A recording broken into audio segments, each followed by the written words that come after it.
Hey guys, welcome back. Today let's talk about sauropods. Of all the different ones that we have gotten from Mattel since 2019. So the sauropods that we're going to talk about today will basically all be Target exclusives. Every year we have been getting one. So this is a good time to really catch up and see which one you're missing. Alright, so the first one up we have is the Jurassic Park Brachiosaurus from the first movie 30 years ago. With Kenner and Hasbro, we never really gotten an in-scale Brachiosaurus, although there was one for Jurassic Park 3. It was very out of scale.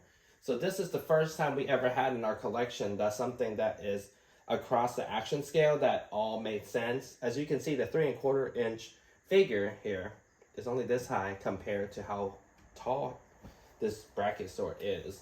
So she's about 2 feet tall, 3 feet long. Come with very basic 7 point of articulation.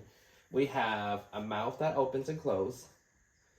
The head doesn't really have any articulation. But the only downfall of this particular figure is a lot of people's is very droopy. Like the joint here was very loose.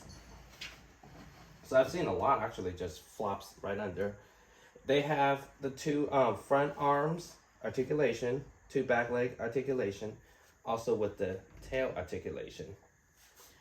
Well, I didn't do too much. It was perfectly fine. It was a masterpiece for most people's collection, being that we never got one before. So it's nice to finally got one that's in scale with everything that you have.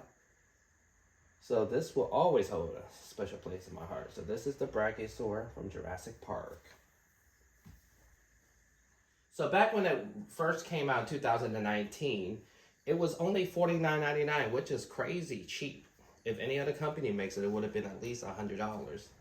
It has great detailing, which we will look into, the great detailing of this one. And it has nice little dark eyes here that kind of make it pop. So let's take a look at it. So as you can see, the eye, very nicely painted, and the mouth articulation. That's all you really get. But I mean, I guess it doesn't need to have too much articulation yet. And then you can see all the textures that's on this figure. Really pretty. I still can't believe we really got it, an in-scale Brachiosaurus. As you can see how little a human figure is next to it.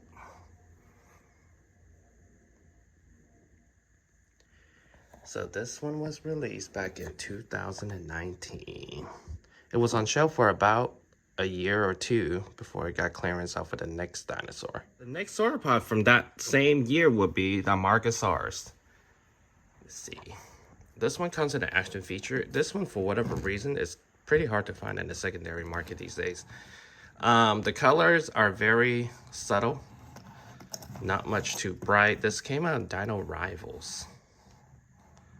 So it has articulated head, along with its legs articulated. And that year, we actually has 2 action features with this dinosaur. One would be the neck attack, and then the second one would be the tail attack. This one scaled up pretty well with the Brachiosaurus. I didn't know how little the sauropod was going to be. So how little it is compared to the Brachiosaurus. Okay, so the next one up we have will be the Apatosaurus in the Legacy Collection. This came up with a little price hike in 2021 at $54.99.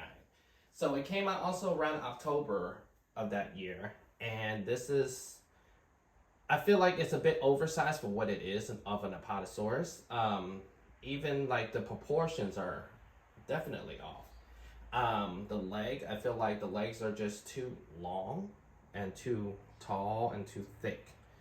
Almost very elephant-like. While the rest of the body, I feel like the neck could have been a little bit longer.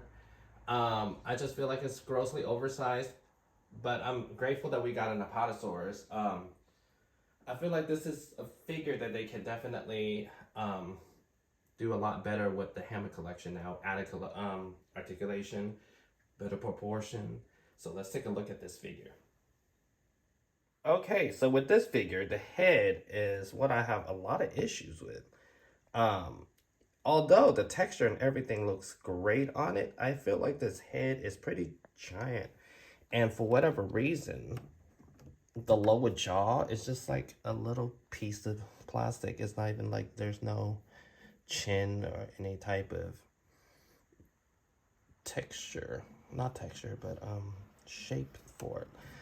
It also has a new type of articulation that doesn't really work. So it was supposed to be able to turn his head. As we go, neck a little short. So this is what I was talking about. They went back, even on the Beyond the Gate video, it showed that they actually went back and changed articulation to left and right instead of up and down due to the Brachiosaurus droopiness. So this one is scaled to the 3 3/4 inch figure. And as you can see, it has a lot of great details and texture on this figure. It's just unnecessarily large for no reason. And the tail has articulation left and right. And this is the first time we also got this extra piece of tail to make it even longer to fit inside the box. So this is the Apatosaurus. All right, and we're back with the biggest one of them all, the Dreadnoughtus from the Jurassic World Dominion movie. To me, it's a bit of a missed opportunity as far as the media and the film goes, because the scene that it was featured, it was cut out of the movie during the movie release, and the scenes that we did get to catch it, one was in a swamp, which we can't really see the scale of this thing, and the other one was in a dark battle scene that we barely saw, because it was being so dark. But this was released in 2022. Same time as the movie, well, a few months after the movie. It retailed for $64.99. But this baby is huge. She is 3 feet tall, about 3 feet tall, and 5 feet long. That's the biggest dinosaur we have so far. It's a great display piece. And the way we even found out about this dinosaur was from a video, I believe, of a behind the scenes for something for Universal Studios. And it was just there in the video. So that was a cool way to find this giant sauropod that was coming to Target near you. And let's take a closer look at it. All right, so the Dreadnoughtus, it's actually a really thick toy. Like, really thick. I love the colors of it. The mouth opens. They fixed the mouth situation, but the only thing they did not really fix is an articulation to the head. So when you raise it up, so it doesn't kind of just look up. Let's look at the details though. It has a really nicely painted eyes, along with a lot of great details. And also the color is pretty true to the movie. And that's only because they got lucky. When they were originally making this toy, it was a different color. And then they got the film CGI models and able to change the color before production, or else we would have gotten a whole different Dreadnoughtus. So this one, they have fixed the articulation of the Apatosaurus. So this has the Apatosaurus articulation that can go left and right, along with the Brachiosaurus up and down, which they fixed. So it's much tighter joint. So you can actually, so it doesn't droop over, being that it's longer, it's heavier. And then here's the legs. Pretty interesting. The hind legs is longer than the front legs on this particular animal. And this was actually featured in Prehistoric Planet on Apple TV. So there's a long tail. There's actually a cool video of Dreadnoughtus too, also from the person that discovered this particular dinosaur. Mattel has sent them a figure for them to really critique it. So that's on YouTube if you want to check that out. So this is Dreadnoughtus. The next one we're going to cover real quick will be a repainted Brachiosaurus for the Dominion line also. So this was the same mode as the Jurassic Park Legacy Collection, the one that we got 3 years before that. 4 years before that, I believe. And it has cool little blotches of blue. I wish it was like all the way down. So they didn't really do much. Basically, it's a repaint figure. So you get the same mouth articulation. You got some new blotches along with the back. I actually like this one a lot too. Not a lot of people pick this one up. The color is definitely lighter than the original one. And I also have different colors. And the only thing they really changed in the scope wise is adding the DNA here. So, but I will take a picture of both of them together so you can see the difference. Okay, as you can see, the old one here along with the new one. But I will say one thing. They fixed the joint here so it doesn't fall over like the other one does. But by doing so, this one has a bigger gap than that one. So it's actually a little shorter than the original one, as you can see. And this one is still available at Amazon, I believe, $59.99. Definitely more than the original one for $49.99. And I actually got this one, a few of them on clearance for like 30 bucks. Pretty cool. There it is. Another one on the list would be Amargasaurus, currently available now at your local retailers and even on-time retailers. So he has a long tail. He's kind of small. He's actually in the roar category, and he has sounds.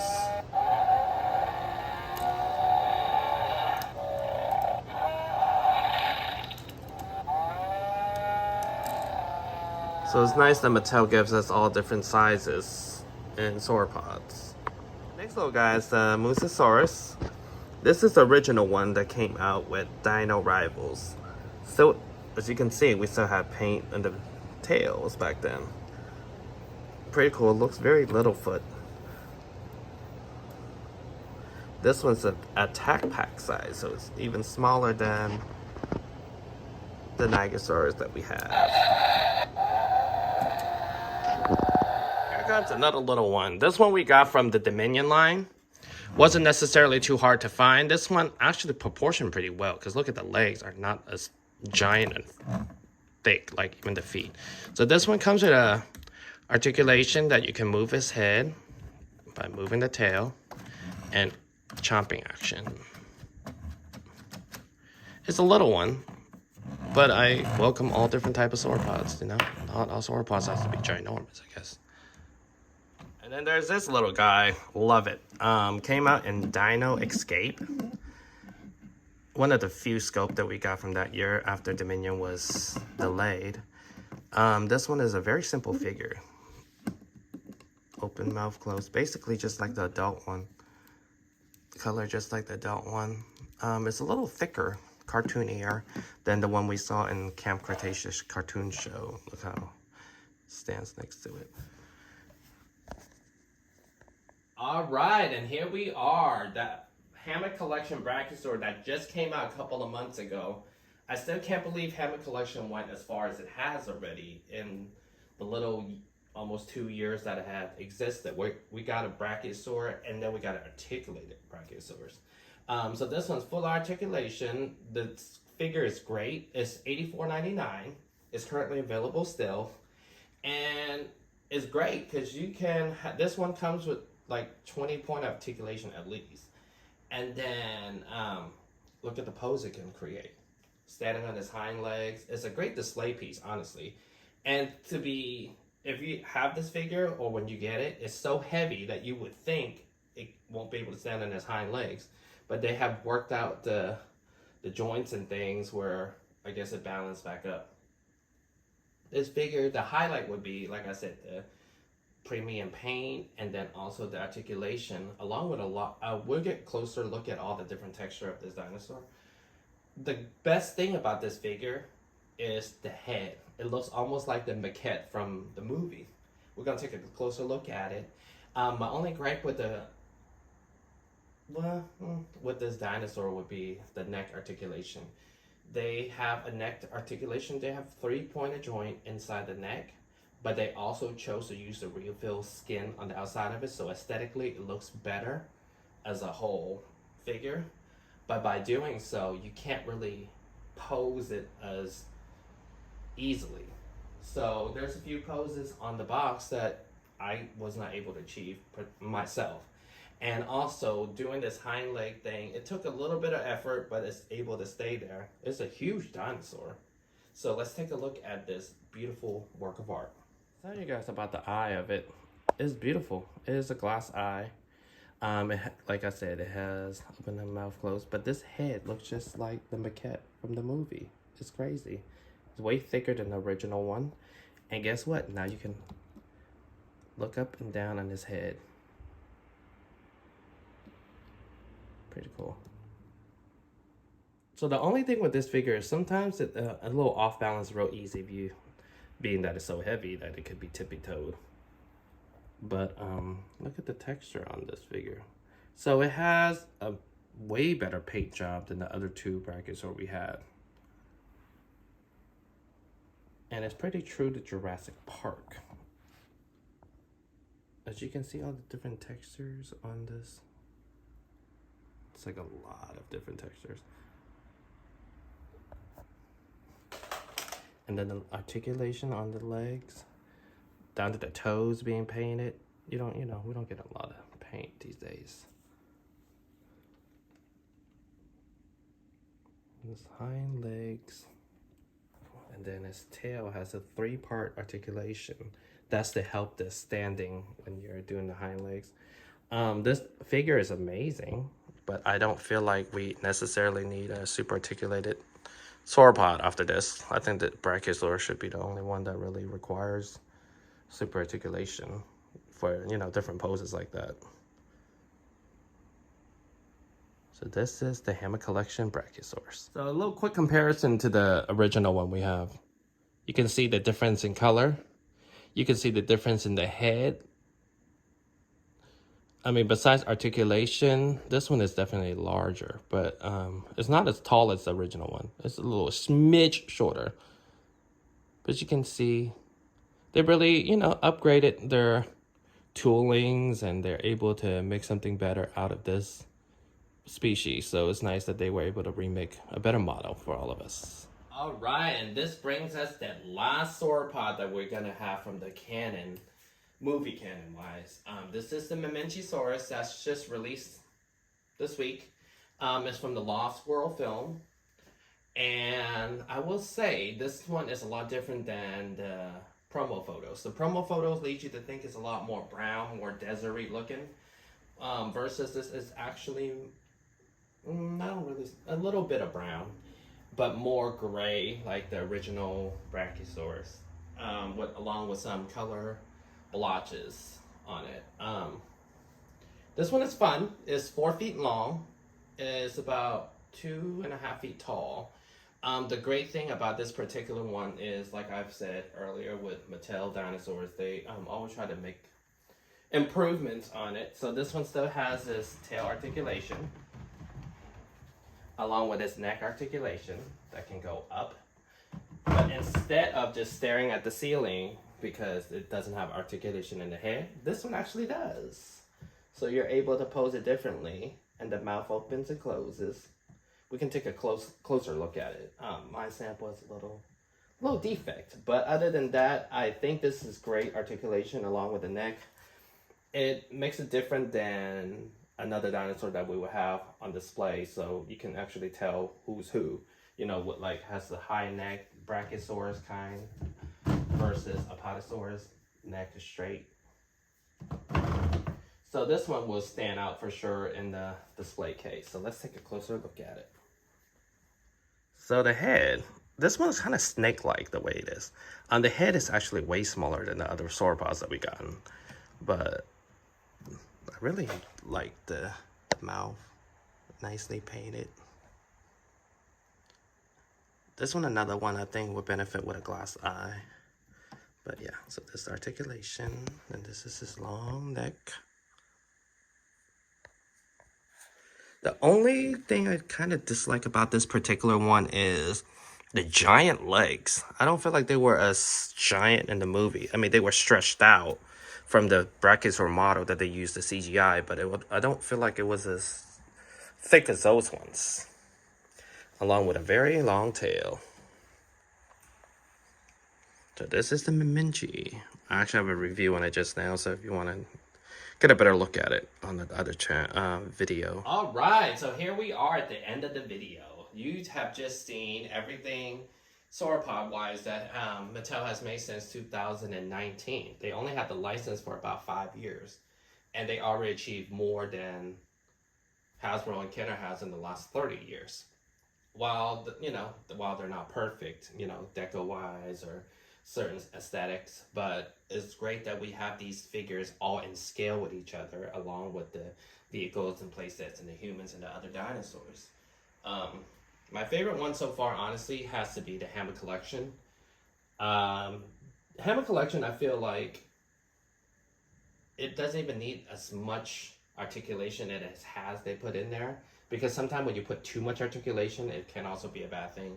But it's just the aesthetic of that figure, the head, the proportions all make sense along with the deco. One of my least favorite, I will say, is the Apatosaurus. I feel like it's, like I said earlier, a bit grossly oversized. The head scope just looks off. But again, grateful for Apatosaurus. Dreadnoughtus, while the biggest at 5 feet long, does make it hard to display. So I do have her on my shelf, but she's like way in the back, but she's so big that you can still see her perfectly fine. I think Dreadnoughtus would have benefited a lot more with the head articulation, but I love that they made Dreadnoughtus, and they even made it that big. They didn't have to, downsize it. And also Mamenchisaurus. I thought I would like that a bit more, but I just feel like, again, it's very Apatosaurus when it comes to the overly giant thighs and legs. I do like that they've fixed the articulation on the head, so you can pose it differently, like straight or going, the neck up in the skies. Other than that, the only thing about these dinosaurs also is they're one-time assemble. So if you're gonna open it, you're gonna have to display it. You can't put it back in a box that it came in. But other than that, this will conclude our video, and this is all of the movie canon sauropods that we have. So maybe they'll make a Diplodocus. Maybe they'll make something else from the new media that are coming out. Who knows? Thank you for watching, and see you guys next time.